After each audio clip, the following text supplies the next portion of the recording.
आदमी को दिखाया जाता है जो बहुत घबराया हुआ है। ये एक पोचर है। पोचर उन्हें कहा जाता है जो गैर कानूनी तरीकों से जानवरों का शिकार करते हैं। इस पोचर की तरफ एक अनजान चीज बढ़ रही होती है, जिससे डरकर ये बोट के पोल के ऊपर चढ़ जाता है और इससे पहले कि वो अनजान क्रिएचर इस पर हमला करता, ये खुद को गोली मार देता है। वहीं दूसरी तरफ एक बोट को दिखाया जाता है जिसमें 7 लोग लगातार अमेज़न के जंगलों की तरफ बढ़ रहे होते हैं। ये लोग यहाँ पर रहने वाले आदिवासियों के ऊपर एक डॉक्यूमेंट्री बनाना चाहते हैं। इन आदिवासियों को कहा जाता है श्री समस। अब जब ये लगातार आगे बढ़ रहे होते हैं तभी बहुत तेज बारिश शुरू हो जाती है और तभी ये देखते हैं कि वहाँ पर एक आदमी इनसे मदद के लिए इन्हें आवाज लगा रहा है। वो कहता है कि मेरी बोट झाड़ियों में फंस गई है। ये उस आदमी को अपनी बोट पर ले आते हैं। इस आदमी का नाम पॉल होता है। ये पॉल को बताते हैं कि हम जंगलों के अंदर जा रहे हैं, तुम्हें किसी और का इंतजार करना चाहिए। पॉल कहता है कि अंदर मैं कुछ गांव वालों को जानता हूँ, मैं उन्हें यहाँ पर बुलाकर अपनी बोट रिपेयर करवा लूंगा। बारिश खत्म होने के बाद पॉल इन्हें बताता है कि पहले वो चर्च में पादरी था, पर अब वो इन घने जंगलों में चिड़ियाघरों के लिए और दूसरे लोगों के लिए जानवरों को पकड़ता है। यहाँ पर प्रोफेसर स्टीव जो कि एक एंथ्रोपोलॉजिस्ट है, वो पॉल को बताते हैं कि हम यहाँ पर रहने वाले आदिवासी जिन्हें श्री समस कहा जाता है, उन पर डॉक्यूमेंट्री बनाने के लिए आए हैं। पॉल कहता है कि मैं उनसे मिल चुका हूँ, उन्हें ढूंढना इतना आसान नहीं है, पर मैं इसमें तुम्हारी मदद कर सकता हूँ। अब इसी सफर में आगे बढ़ते हुए इन्हें एनाकोंडा की एक मूर्ति दिखती है जो एक आदमी को निगल रहा होता है। पॉल इन्हें बताता है कि श्री शामा आदिवासी एनाकोंडा को अपना देवता मानते हैं। उनका मानना है कि एनाकोंडा उनकी रक्षा करता है। कहा जाता है कि श्री शामा आदिवासियों तक पहुंचने के लिए एक झील को पार करना पड़ता है जो पूरी तरह से सांपों से भरी हुई है। वो ये भी बताता है कि पहले श्री शामा आदिवासी यहीं पर थे, पर बाढ़ की वजह से वो इस जगह को छोड़कर चले गए। पॉल इन्हें बताना चाहता है कि हमें किस तरफ जाना चाहिए, पर प्रोफेसर स्टीव उसकी बात नहीं मानते। वो कहते हैं कि हमें ऊंचे इलाके की तरफ जाना चाहिए, यहाँ पर पानी भरा है, इसका मतलब आदिवासी अपनी जान बचाने के लिए ऊंचे इलाकों की तरफ गए होंगे। इस बात से पॉल को गुस्सा आता है और वो कहता है कि मैं अगले पड़ाव पर उतर जाऊंगा। रात को जब इनकी बोट एक जगह पर रुकी होती है तो इन्हीं में से एक कपल जिनका नाम गैरी और डेनिस है, वो जंगल में जंगल की आवाजों को रिकॉर्ड करने के लिए निकल पड़ते हैं। पर तभी वो देखते हैं कि उनकी तरफ कुछ आ रहा है। उधरों भागना शुरू कर देते हैं और कुछ ही दूर पर पॉल इनके सामने खड़ा होता है जो इनकी तरफ गोली चलाता है। गोली की आवाज सुनकर बोट में सब डर जाते हैं और जब वो बाहर आते हैं तो देखते हैं कि पॉल के हाथ में जंगली सुअर है जिसे उसने गोली से मारा होता है। उसके साथ गैरी और डेनिस भी होते हैं। पॉल जो पिछले पड़ाव पर उतर गया था, अब एक बार फिर से वो इन्हीं की बोट में आ चुका है। अगली सुबह जब इन नदी से होते हुए आगे बढ़ते हैं तो इनके सामने बहुत सारे सूखे पेड़ आते हैं, जिस वजह से इनकी बोट की रस्सी नीचे कहीं फंस जाती है। प्रोफेसर स्टीवन रस्सी को छुड़ाने के लिए नीचे जाते हैं और जब वो ऐसा कर रहे होते हैं तो उनके ऑक्सीजन रेगुलेटर के अंदर से कोई कीड़ा उनके गले के अंदर चला जाता है, जिससे उन्हें सांस लेने में तकलीफ होने लगती है। स्टीवन को किसी तरह से बोट के ऊपर लाते हैं और वो देखते हैं कि उनके मुंह के अंदर एक कीड़ा है। वो कीड़ा तो निकाल लेते हैं लेकिन सूजन की वजह से अभी भी वो सांस नहीं ले पा रहे होते। इसीलिए पॉल उसके गले में चीरा लगाकर एक पाइप डाल देता है जिससे उसकी सांस वापस आ जाती है। लेकिन अब इन्हें स्टीवन को जल्द से जल्द हॉस्पिटल ले जाना होगा, इसीलिए वापस जाना चाहते हैं। पॉल इन्हें कहता है कि हमें उसी रास्ते से जाना चाहिए जिस रास्ते से मैंने तुम्हें कल जाने के लिए कहा था, क्योंकि वो एक शॉर्टकट है। अब ना चाहते हुए भी इन सबको पॉल की बात माननी पड़ती है और जब ये सब उस रास्ते में आगे बढ़ते हैं तो ये देखते हैं कि वो रास्ता आगे लकड़ियों से पूरी तरह से बंद है। पॉल के पास डायनामाइट भी होता है। वो कहता है कि हमें इस रास्ते को उड़ाना होगा, पर दूसरे लोग ऐसा नहीं करना चाहते। वो कहते हैं कि अगर रास्ता बंद किया है तो किसी वजह से किया होगा। पॉल कहता है कि अगर हम दूसरे रास्ते से वापस गए तो हमें 2 दिन और ज्यादा लगेंगे। इसीलिए सबको पॉल की बात एक बार फिर से माननी पड़ती है। ये उस लकड़ी के बांध को डायनामाइट से उड़ा देते हैं और जैसे ही ब्लास्ट होता है चारों तरफ सांप बिखर जाते हैं। साथ ही इनकी बोट में जो पेट्रोल के टैंक्स होते हैं वो भी पानी में गिर जाते हैं। अभी अपनी बोट से सांप हटाकर आगे बढ़ते हैं और कुछ दूर जाने के बाद इन्हें एक खराब बोट दिखती है। पॉल कहता है कि उस बोट से हम पेट्रोल ला सकते हैं। पॉल के साथ डैनी और मैटियो जो कि बोट का ड्राइवर है, वो दोनों भी जाते हैं और जब पॉल बोट के अंदर जाता है तो यहाँ पर अखबार की एक कटिंग होती है जिसमें पॉल के साथ 2 और लोग होते हैं जिन्होंने एनाकोंडा पकड़ा होता है और इन 2 में एक वो होता है जो इस कहानी की शुरुआत में बोट में था, जिसने किसी क्रिएचर से डरकर अपने आप को मार लिया था। और पॉल के साथ जो दूसरा होता है वो और कोई नहीं बल्कि बोट का स्कीपर मैटियो होता है। यानी कि मैटियो पॉल से पहले से मिला हुआ था, उसे पहले से जानता था और ये जानबूझकर इन सबको यहाँ पर लेकर आए हैं। यहाँ पर एक बहुत बड़ा बॉक्स भी होता है जिसके अंदर बहुत खतरनाक हथियार होते हैं। पॉल उस बॉक्स को लेकर डैनी के साथ निकल जाता है। मैटियो पीछे रह जाता है और तभी उस पर एनाकोंडा हमला करता है जो मैटियो की हड्डियों को पूरी तरह से तोड़ देता है। मैथ्यू की मौत हो जाती है, लेकिन किसी को कुछ भी पता नहीं चलता। मैथ्यू के वापस न आने से डैनी उसे ढूंढने के लिए जाता है, लेकिन उसे मैथ्यू की टॉर्च के अलावा कुछ भी नहीं मिलता। और जब वो वापस अपनी बोट में आता है तो पॉल सबको एक बहुत बड़े सांप की कैंचुली दिखाता है और सबको कहता है कि इसी तरह के किसी बड़े सांप ने मैथ्यू को खा लिया होगा। यहाँ पर इस तरह के बहुत बड़े बड़े सांप हैं। वो अपने चेहरे पर एक जख्म भी दिखाता है और बताता है कि इसी तरह के सांप ने मेरे ऊपर हमला किया था।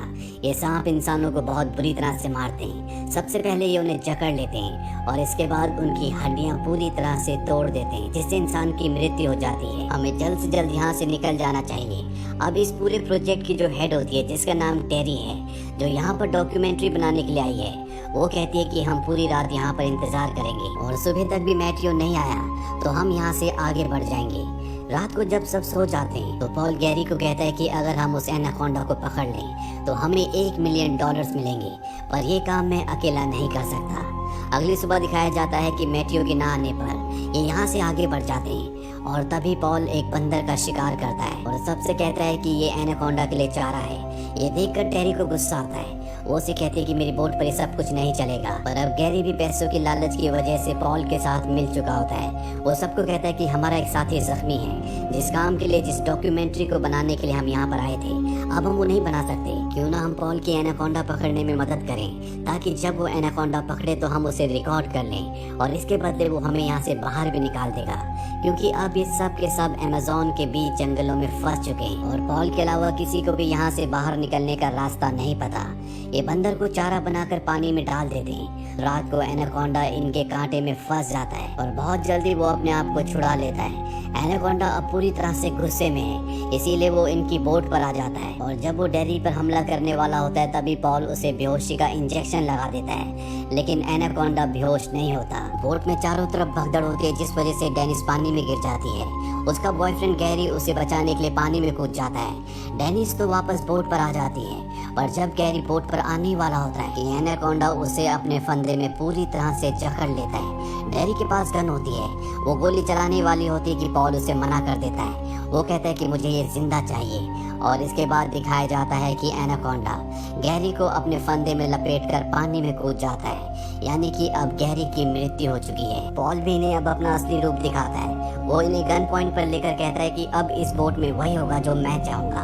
और जब वो ऊपर होता है तो उसके पास डेरी जाती है। वो उसे अपनी बातों में, अपने प्यार के जाल में फंसाने की कोशिश करती है और जब वो उसकी बातों में आ जाता है तभी पीछे से उसके ऊपर हमला किया जाता है, जिससे वो बेहोश हो जाता है। इसके बाद ये पॉल को बांध देते हैं। अगली सुबह गैरी को वो न्यूज़पेपर की कटिंग मिल जाती है जिसमें पॉल के साथ मैथ्यू भी होता है, जहाँ पर इन्होंने एनाकोंडा को पकड़ा है। वो कहते हैं कि तुम मैथ्यू को पहले से जानते थे और जिस रास्ते पर तुम हमें ले जा रहे हो ये कोई हॉस्पिटल का रास्ता नहीं है। पॉल कहता है कि अगर तुम सबको जिंदा रहना है तो तुम्हें मेरी मदद लेनी पड़ेगी। अब इनकी बोट जब आगे जाती है तो मिट्टी में फंस जाती है और अब इन्हें मिट्टी से निकलने के लिए पेड़ों के साथ रस्सी को बांधना होगा ताकि ये उसे फंसी हुई बोट को खींचकर बाहर निकाल सके। सबके सब पानी में चले जाते हैं और बोट के ऊपर डेनिस होती है। डेनिस चाकू लेकर पॉल के पास जाती है ताकि वो पॉल को मारकर अपने बॉयफ्रेंड गैरी की मौत का बदला ले सके, पर इससे पहले वो उसे चाकू से मारती। पॉल उसे अपने पैरों में फंसाकर मार देता है और उसकी बॉडी को पानी में फेंक देता है। पॉल के पास अब चाकू है जिससे वो अपनी रस्सी काटना शुरू करता है। वहीं पानी में दिखाया जाता है जहाँ पर डैनी को पता चल जाता है कि एनाकोंडा उन्हीं की तरफ आ रहा है। ये सब के सब बोट की तरफ भागते हैं। डैनी और टेरी तो बोट में आ जाते हैं, पर इनका तीसरा साथी वहीं फंस जाता है जो एनाकोंडा से अपनी जान बचाने के लिए चट्टानों पर चढ़ रहा होता है। वहीं बोट पर दिखाया जाता है जहाँ पॉल अपने आप को खोल लेता है और इसके बाद वो डैनी पर हमला कर देता है। टेरी और डैनी पॉल का सामना करते हैं। वहीं इनका वो साथी जो चट्टानों के ऊपर चढ़ा होता है, एनाकोंडा उसके सामने आ जाता है। वो अपनी जान बचाने के लिए चट्टान से कूदता है, पर इससे पहले कि वो पानी तक पहुंचता, एनाकोंडा उसे हवा में ही पकड़ लेता है और अपने फंदे में लपेटकर उसे भी मार देता है। और एनाकोंडा जिस पेड़ पर लटका होता है वो पेड़ भी अब नीचे इनकी बोट के ऊपर गिर जाता है, जिस वजह से एक बार फिर से टेरी और डैनी पानी में कूद जाते हैं। टेरी तो एक बार फिर से ऊपर आ जाती है, लेकिन डैनी अभी भी पानी में होता है और इससे पहले कि वो बोट के ऊपर आता, एनाकोंडा उसे जकड़ लेता है, पर तभी टेरी गन से उस पर कई फायर करती है जिससे एनाकोंडा मर जाता है। और अब डैनी को वो ऊपर खींचने वाली होती है कि पीछे से पॉल आकर उसे गिरा देता है। पॉल उसकी गन छीन लेता है और उससे कहता है कि तुमने मेरे $1 मिलियन के सांप को मार दिया, और अब वो उसी गन से डैनी को मारने वाला होता है कि तभी पीछे से प्रोफेसर स्टीवन जिनके गले में कीड़ा चला गया था वो पॉल को बेहोशी का इंजेक्शन लगा देते हैं। डैनी अपनी एल्बो से उसके चेहरे पर हिट करता है जिससे पॉल पानी में गिर जाता है और वो देखता है कि इंजेक्शन पॉल की बॉडी से निकल गया होता है। अब ये अपनी बोट निकालकर यहाँ से आगे बढ़ते हैं और तभी इन्हें टूटी फूटी बिल्डिंग दिखती है। इन्हें पेट्रोल की जरूरत है, इसीलिए टेरी और डैनी उसके अंदर जाते हैं जहाँ पर उन्हें पेट्रोल के बड़े बड़े टैंक मिलते हैं। पर इससे पहले कि पेट्रोल को अपनी बोट पर लाते पॉल इन पर पीछे से हमला करता है और जब इनकी आंख खुलती है तो ये देखते हैं कि इन दोनों को पॉल ने बांधा हुआ है। वो इनके ऊपर जानवर का खून फेंकता है ताकि एनाकोंडा खून की स्मेल से इनकी तरफ अट्रैक्ट हो और जब एनाकोंडा इनकी तरफ बढ़ेगा वहीं पर उसने जाल बिछा रखा होता है जिस जाल में वो एनाकोंडा को फंसा लेगा और होता भी ऐसे ही है। कुछ ही देर बाद इनके सामने एनाकोंडा आता है। पॉल इन तीनों को एक ही जाल में कैद कर लेता है। इसके बाद वो अपनी गन से एनाकोंडा को बेहोश करने की कोशिश भी करता है पर इसमें वो कामयाब नहीं हो पाता। एनाकोंडा जाल से छूट जाता है और वो इन दोनों को छोड़कर पॉल का पीछा करना शुरू करता है। पॉल एनाकोंडा से भाग नहीं पाता। एनाकोंडा उसे अपने फंदे में जकड़ लेता है और इसके बाद वो उसे जिंदा ही निकल जाता है। इसके बाद एनाकोंडा टेरी के पीछे जाता है। टेरी एक कमरे में छुप जाती है। वो देखती है कि वहाँ पर एनाकोंडा के बहुत सारे बच्चे होते हैं, यानी कि एक तरह से ये एनाकोंडा का घोंसला है। अब एक बार फिर से एनाकोंडा टेरी तक पहुँच जाता है। वो अपने अंदर से पॉल को उगल देता है क्योंकि वो उसको खाने के बाद टेरी का पीछा नहीं कर पा रहा होता। टेरी भागकर नीचे चली जाती है जहाँ पर डैनी होता है। डैनी टेरी से कहता है कि मैं चिमनी के ऊपर जाता हूँ ताकि नीचे जो ऑयल टैंक्स है तुम उन्हें ब्लास्ट कर दो। टेरी कहती है कि तुम जख्मी हो, ऊपर मैं जाती हूँ। टेरी अब ऊपर चढ़ना शुरू कर देती है।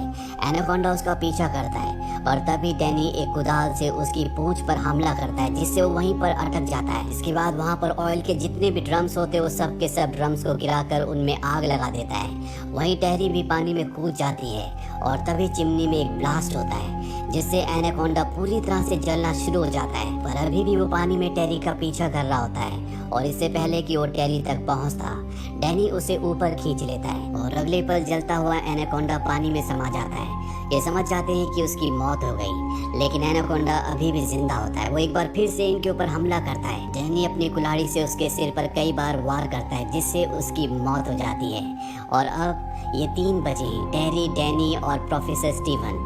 ये जब यहाँ से आगे जाते हैं तभी इन्हें नाव में वो आदिवासी दिखते हैं जिन्हें श्रीशम कहा जाता है, जिनके ऊपर डॉक्यूमेंट्री बनाने के लिए ये सब यहाँ पर आए थे। और पॉल की बात वो सच थी जो उसने कही थी कि एक ऐसी नदी पार करने के बाद जहाँ पर सांप ही सांप हैं, इन्हें वो आदिवासी मिलेंगे। और अब ये उनके ऊपर डॉक्यूमेंट्री बनाना शुरू करते हैं। इसी के साथ एक